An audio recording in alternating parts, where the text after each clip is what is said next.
Okay, so how many rak'ah in Fajr? 2. How many rak'ah in Dhuhr? 4. How many in Asr? 3. Okay, how many? 4 for no. How many in Asr? 3? No, Asr is 4. 4. Oh, sorry. So it's 2, 3, 4, 4, 4. No. 2, 4, 4, 3, 4. Oh, right. Okay. So Maghrib is 3, and the Isha is 4, right? Right. I'm 32 years old. I live in a town called Carlow. Recently moved back there from Dublin. I lived in Dublin since I finished school in 2007. So I work as an actuary in insurance. So kind of dealing with the risks associated with insurance products. Sami Allah, Allahu liman hamida. Sami Allahu liman hamida.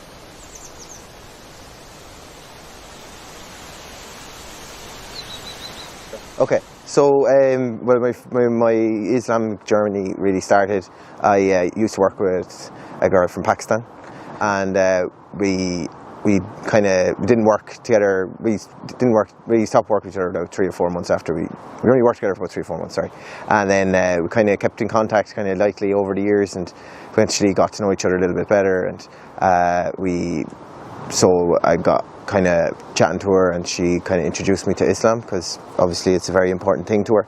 And we kind of discussed it a bit, and she told me about like different, the different aspects of Islam and what makes Islam great. I was really interested in it. I mean, I was born Catholic. I was raised Catholic. My parents my parents would have been quite religious, but I suppose I felt kind of I didn't have that much of affinity with it, with what happened in Ireland with the church and all that. But I always felt kind of a little bit of a lost soul kind of way. But I mean, I felt when I started reading up about Islam, and I kind of, like I said, sucked me in. So I would have done the Shahada with her, and at home. So then I was like, what next?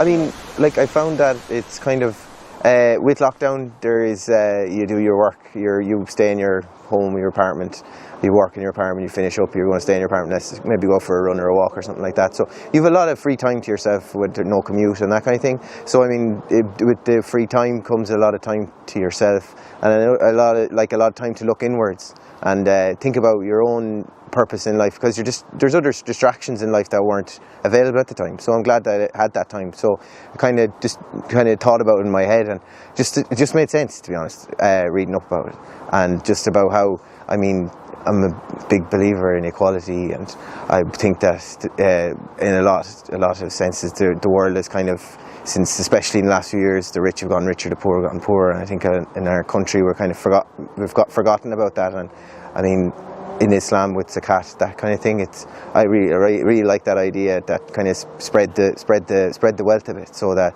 I'm a firm believer that if we're all better, if individually we're better off, then as a society we're much better off. It's greater than the sum of its parts, say, So that was kind of my believing, and I mean, it's kind of, as well as that, the thought about what's next, the afterlife, that kind of thing, it's something I would have avoided thinking about a lot in my life, and it was something that really came to the fore kind of in a way because my father passed away 2 years ago, and we were with him in the hospital with him, and I'm glad I was there with him. But it did make me think a lot about my own life and how I want to live my own life, and what's going to happen at the end of my own life, And it's just something I avoid thinking about before, but I got a lot of comfort thinking about that.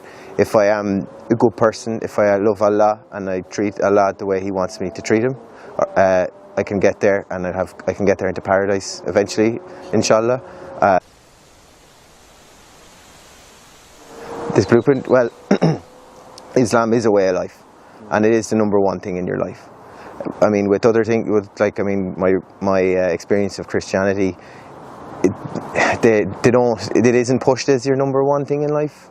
I'm not sure why it is, but I mean, with Islam, it is kind of, you're a lot more kind of direct what you're looking at, and it's if you do your salah, if you do your zakat, if you do your shahada first, if you do all 5 pillars, you get there. And I mean, that's kind of comforting to me, because it is a worrying thought to say a non-believer about what happens at the end, And I mean, the sense of community as well, because this is my first weekend meeting brothers and sisters in Ireland. How did it feel?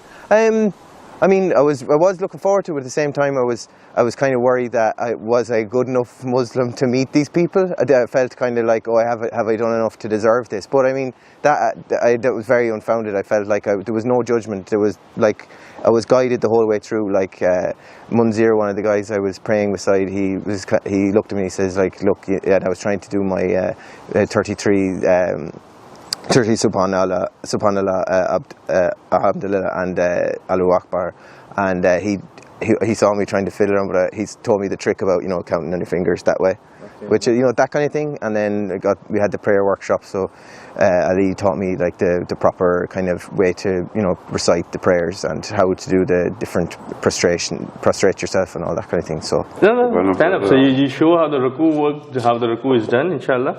And you do the sujood as well while saying the Lord's right word, right? So we'll go Allahu Akbar. Allahu Akbar. Yeah. Subhana Rabbil Azim. Yes. Subhana Rabbil Azim. Subhana Rabbil Azim.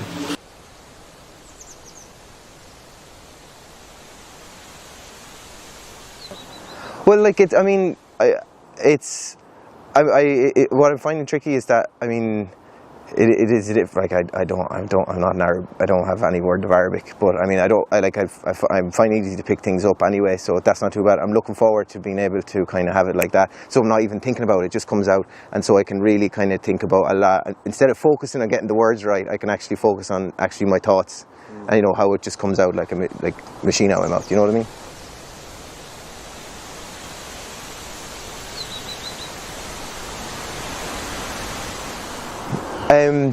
First, well, I mean, a lot of it is I do like is the community that surrounds it, like about like the language we use here, like brothers and sisters. We don't talk like that in Ireland, you know. But also it's like the fact that Allah knows we're not perfect, and nobody can ever be perfect, but we can try our best to try and prove ourselves to Him. And that's the way I feel like about myself, that I'm extremely imperfect, and I'm at the first leg of my voyage into Islam, and I'm looking forward to a very long one, hopefully, inshallah. And that's what I mean, that He accepts everyone, and we can repent for our past sins, for what transgressions we did in a past life, and we try and make up for it.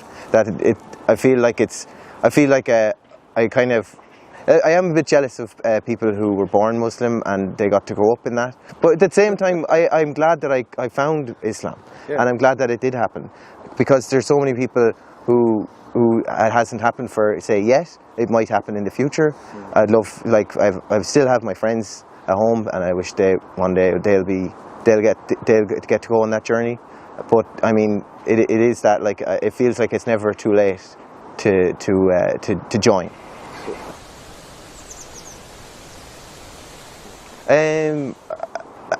I told my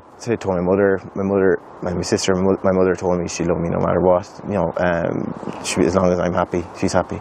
I haven't told kind of extended family. Now my extended family would know Eddie and my partner, and they think a lot of her, and like they know she's Muslim, and they accept her for all. And then, you know, like I have a very extremely tolerant family.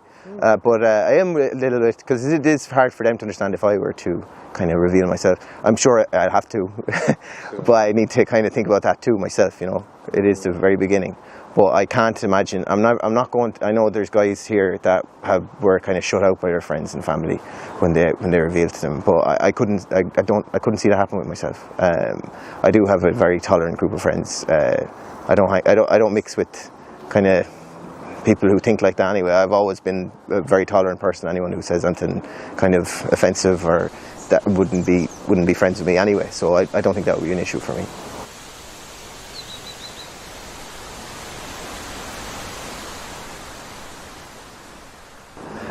Someone who was doing the research, he would say reach out, use Google to try to find your local mosque, try to find people who can guide you in it. It's hard to do it alone. I kind of semi-did it alone in a way, because, like I said, first time meeting the group of people this weekend. Like I wish I met them before, a much longer time ago. So my advice is just to discuss it with someone who can guide you in a way, because and to stick at it too, and you know, think independently from other people. I'm not saying I had any negative experiences with people in general with my reversion or changing to Islam, but I mean, just to think independently and think about Islam and not worry about what other people think of it.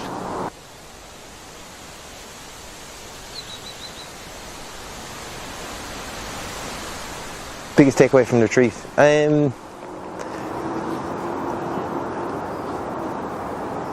mean, like I said, the powerful moment of like prayer and prostration yourself and learning the prayers, and like we did last night, as well as that. Another thing we did last night, we went out to a little park here and we lay down, and one of the guys spoke as if we were just kind of close your eyes, and it was lying on the wet grass, and what you think about, like, what's the last thing you'll see before you die, and how like life goes on. You only die once, you'll live forever. That's the most powerful thing to me as well. I mean, that the fact is that there is, like, he's there is the most important thing, and he loves me, he loves you, he loves everyone, and that we shall meet him at some point, whenever that is. It could be soon, it could be in a long time to come. And what I'd like to take from it as well, and to take from it the way I could act, is I'll go to my friends, I'll meet them, I'll tell them about what a great time I had, about how, you know, how they feel a community, how I was educated about Islam. And maybe, I'm sure many of them won't, will probably brush me off, but some might listen, and some might think there's something there for them too, you know.